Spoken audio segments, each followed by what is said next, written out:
Madame, Messieurs, bonsoir et bienvenue dans le 20h de TFM. Dans l'actualité de ce jeudi, des députés plaident pour l'accélération du programme de modernisation des Daara.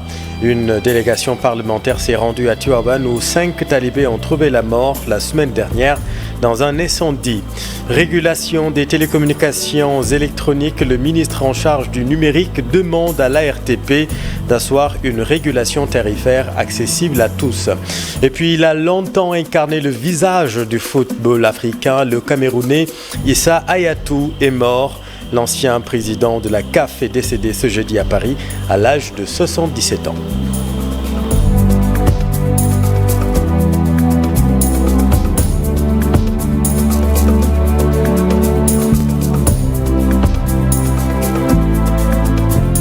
Mort de 5 talibés la semaine dernière à Tivaouane, une délégation parlementaire s'est rendue dans cette localité. Les députés demandent l'accélération du programme de modernisation des Daara. Cheikh Anta Diop essaie de la tire. Tivaouane, le Daara, presque réduit en cendres. 5 talibés sont morts calcinés dans un incendie. Une délégation du réseau des parlementaires pour l'alimentation scolaire et la modernisation des Daara s'est déplacée à Tivaouane pour s'enquérir de la situation. À Tivaouane, avec beaucoup d'émotion, présenter nos condoléances lors d'un incendie qui s'est produit ici à Tivaouane où il y a des décès. C'est un peu dur de perdre des enfants. On est un réseau qui est à l'Assemblée nationale, qui parle de l'alimentation scolaire et de la modernisation des Daara. Donc on est obligé de se déplacer, de venir ici à Tivaouane, présenter nos condoléances à la famille, présenter nos condoléances surtout à monsieur le maire, l'honorable député Diop Sy. On est accompagné de l'honorable député Massata Samb, qui est de Tivaouane. Et on devait être accompagné avec l'honorable député Yaya Diallo aussi, qui est de Tivaouane, mais elle a un empêchement, c'est pourquoi elle n'est pas venue. La délégation a aussi, au nom du président de l'Assemblée nationale, présenté les condoléances de l'institution parlementaire. Nous sommes là, représenter le réseau en même temps, comme je l'ai dit, tous les députés qui sont à l'Assemblée nationale, au nom de notre président, M. Amadou Mame Diop.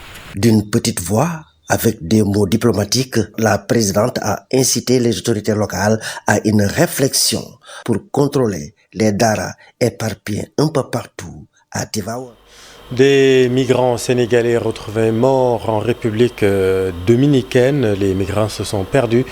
C'est raison pour laquelle leur pirogue a atteint la mer des Caraïbes.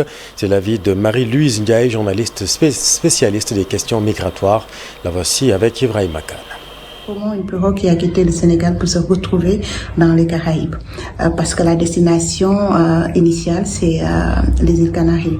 Mais si une pirogue se retrouve dans les Caraïbes, c'est parce que cette pirogue-là s'est perdue en mer. En général, une pirogue qui dépasse l'étape de Hierro atterrit automatiquement dans les Caraïbes.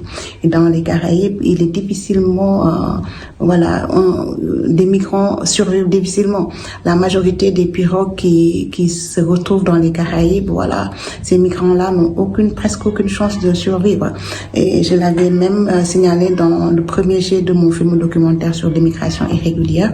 Et entre 2018 et 2022, 244 pirogues ont disparu. Et rares sont ces pirogues-là qui atteignent les Caraïbes, qui arrivent à être sauvées. Donc, je pense que ce n'est pas une nouveauté. Nous qui travaillons dans l'immigration irrégulière rencontrons ce genre de situation. Mais ce qui est inédit, c'est le fait de voir ces photos publiées et la présence aussi de la drogue. Procès en diffamation Aminata Touré et Mansour Faye. L'ex-premier ministre se dit satisfaite du verdict.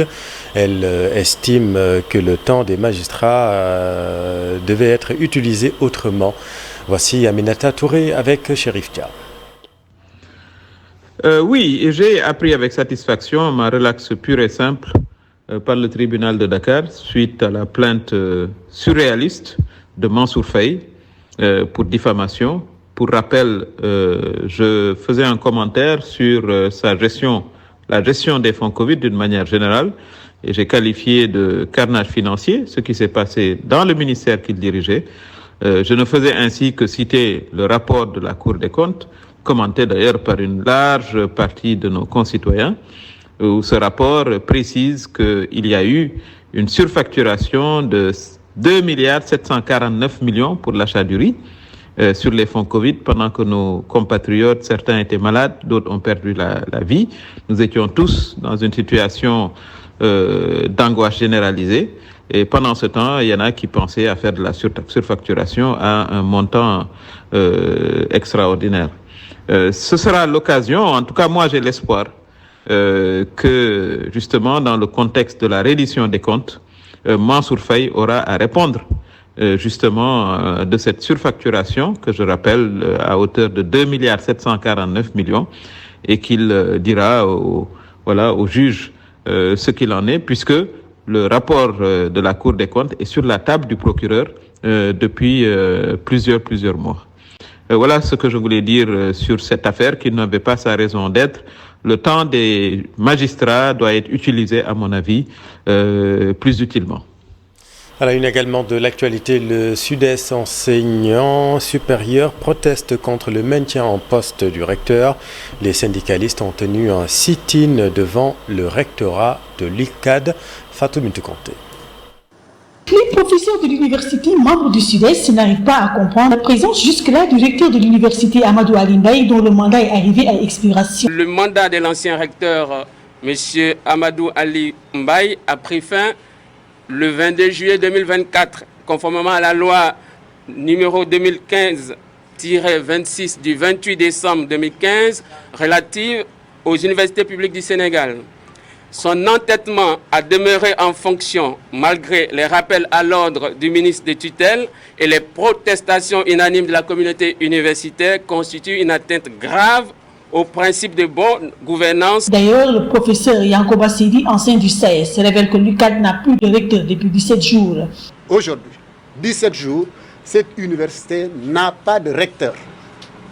Il n'y a pas de recteur ici, je vous le dis clairement. Le mandat, il est terminé depuis le 22 juillet. Il n'est pas recteur. Ça veut dire que les actes qu'il peut prendre ici et là n'engagent que lui. Face à cette situation, ces professeurs de l'université Cheikh Anta Diop de Dakar pointent au doigt accusateur le conseil d'administration qui a reconduit le recteur dans ses fonctions de façon illégale. Le conseil d'administration de l'UCAD, par son refus obstiné de lancer l'appel à candidature, outrepasse ses prérogatives et s'érige en défenseur d'un statu quo inacceptable. En actant le maintien de l'ancien recteur jusqu'en 2026, sous le prétexte fallacieux d'une reconduction tacite. Une reconduction tacite qui a fait sortir Yankoba Sedi de ses gonds. Tacite, ça veut dire quoi? Ça veut dire que, oui, ça peut se passer de bouche à oreille et puis c'est tout. Il n'y a rien qui acte ça. Alors, pourquoi on écrit des textes? Pourquoi? Ça n'a aucun sens. Le recteur de l'UCAD a été nommé dans les mêmes conditions que l'ancien recteur de l'université Assane Seck de Ziguinchor. Donc, Ali Mbaye, le recteur, pour ne pas le nommer, il ne vient pas de la planète Mars. Il ne vient pas de Jupiter, il vient de la Terre. Les autres recteurs qui ont été nommés dans les mêmes conditions que lui, dont les mandats sont terminés et pour qui les appels ont été lancés, eh bien, lui, on ne doit pas attendre une seule seconde. Surtout que la façon dont il a géré cette université, on le sait tous, c'est que du conflit. D'ailleurs, ces professeurs exigent de l'autorité, en l'occurrence le ministre de l'enseignement supérieur, à venir trancher la situation au niveau de l'université Cheikh Anta Diop de Dakar. Crise dans le secteur de la presse, l'État doit discuter avec les patrons de presse. C'est l'avis de l'ancien journaliste Abdoulatif Coulibaly, invité de la matinale de la TFM. Vous l'avez suivi en Wolof. Dans l'actualité également, dans la commune de Tiamenpass, les habitants de 7 villages se sont retrouvés à Lumbolkao pour s'opposer à la gestion du forage confié à la SDER. Avec l'augmentation du prix du mètre cube, plusieurs périmètres maraîchers ne seront plus exploités. Explication Mamadou Moustapha Ndiaye. Dans nos villages, la gestion de l'eau est confiée à la SDER. Ainsi, les populations de Lumbolkao, d'Endjeli, Guita de Njambor, l'Islam Namas Geli, Lododje, ont organisé un sit-in pour dire niet à cette décision. Djoubal Djoubanti. C'est peut-être ce slogan qui vous a aspiré de léguer la gestion des forages à la société SDR et de l'OFOR. Mais nous, la population de Lumbel, nous disons non à ça. Arborant des brassards rouges, les populations comptent se battre jusqu'à leur dernier souffle, quitte à se contenter de leurs anciens puits. Le mètre cube sera augmenté à 250 francs. Vous imaginez 250 francs avec le maraîchage, ça ne fonctionnera plus jamais. Alors à partir de là, nous ne donnerons à jamais à quiconque la gestion de notre forage. Nous interpellons l'État du Sénégal. Si notre préoccupation n'est pas satisfaite, nous allons rouvrir nos puits. Tout le monde est disponible. Nous leur laissons leur forage. Les femmes qui s'activent dans le maraîchage craignent le chômage technique. À leur avis, les factures seront très salées, 250 francs le mètre cube. Les femmes seront très fatiguées. Nous cultivons de la salade, du nana, sap-sap. Nos voisines qui habitent dans les autres villages viennent quotidiennement travailler dans nos champs. Elles gagnent leur vie. Si les pépinières maraîchères ne sont plus exploitées, nous irons au chômage. Nous disons niet. Les populations interpellent les autorités étatiques de surseoir à cette décision avant que l'irréparable ne se produise. Accès aux soins, l'appel du chef de l'État au ministère de la Santé et de l'Action sociale à veiller en permanence à l'accès des populations à des soins essentiels de qualité dans une dynamique de promotion de la prévention sanitaire et de renforcement continu de la surveillance épidémiologique est bien apprécié à l'hôpital Roi-Baudouin. Mais le préalable, ce sont les moyens logistiques adéquats, tempère le personnel soignant. Habib Faye. La santé est un secteur prioritaire de l'action de l'État. Le président de la République a exhorté au ministre de la Santé d'accélérer le processus de transformation du système sanitaire national. À l'hôpital Roi-Baudouin de Guédiawaye, la prise en charge des patients est effective et bien respectée. Seule hic, la durée d'attente est longue selon ce patient venu accompagner son épouse. Sincèrement, ils nous ont bien accueillis. Le seul problème, c'est que le service est très lent. On perd beaucoup de temps ici. Fatou Ndiaye, major de l'accueil et de l'orientation, rassure les patients. Nous avons le credo de satisfaire tous les usagers qui sont entrés ici. Le responsable du bureau des usagers de l'hôpital se réjouit de l'initiative du chef de l'État. Il faut, dit-il, des orientations relatives à la certification dans la prise en charge des soins dans les hôpitaux. En sus, un audit de la réforme de 1998 sonne à son heure. Est-ce que cette réforme aujourd'hui épouse ou prend en charge les difficultés que rencontrent les structures hospitalières? C'est une question à poser. Par exemple, si on prend le problème de la prise en charge au niveau des urgences dans les hôpitaux, au niveau de la réforme, il y avait un principe qui était dégagé qui disait qu'en urgence, l'acte médical prime sur l'acte administratif. Mais il faut au préalable ces moyens logistiques pour que les vœux du président Bassirou Diomaye Faye soient effectifs, ajoute l'administrateur des soins. Même Roi-Baudouin, les minimum, on devrait quand même avoir un scanner. L'IRM doit être disponible à Dakar, dans beaucoup de structures sanitaires. Les blocs, l'équipement d'une façon hybride. Et qu'on arrête d'aller en Europe pour faire quand même, pour importer le matériel plasma qui ne l'utilise plus. Cependant, les acteurs invitent le gouvernement à mettre en place dans les hôpitaux des services de maintenance de qualité pour leur faciliter le travail. Merci Habib. Le ministre en charge du numérique demande à l'ARTP, le régulateur, d'avoir une régulation tarifaire accessible à tous. Annonce faite aujourd'hui à l'occasion à l'ouverture des journées de concertation sur la régulation des télécommunications électroniques. Fatima Touré. Pour une première édition, l'ARTP organise des journées de concertation sur la régulation des communications électroniques. Durant ces journées, les parties prenantes vont essayer d'avoir un dialogue constructif dans l'optique de dégager des perspectives.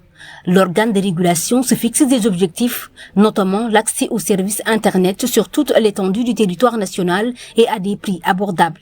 L'ARTP, de concert avec tous les acteurs, compte mettre en place des mécanismes de régulation incitatifs pour faciliter l'accès aux services d'Internet partout au Sénégal et à des tarifs abordables. Notre volonté, conformément aux objectifs assignés par les textes en vigueur, et notamment de veiller à ce que l'utilisation et le déploiement des communications électroniques contribuent à faciliter la vie quotidienne des populations dans tous les domaines.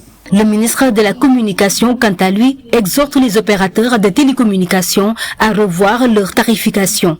Parlons justement des tarifs. Et nonobstant des baisses opérées récemment,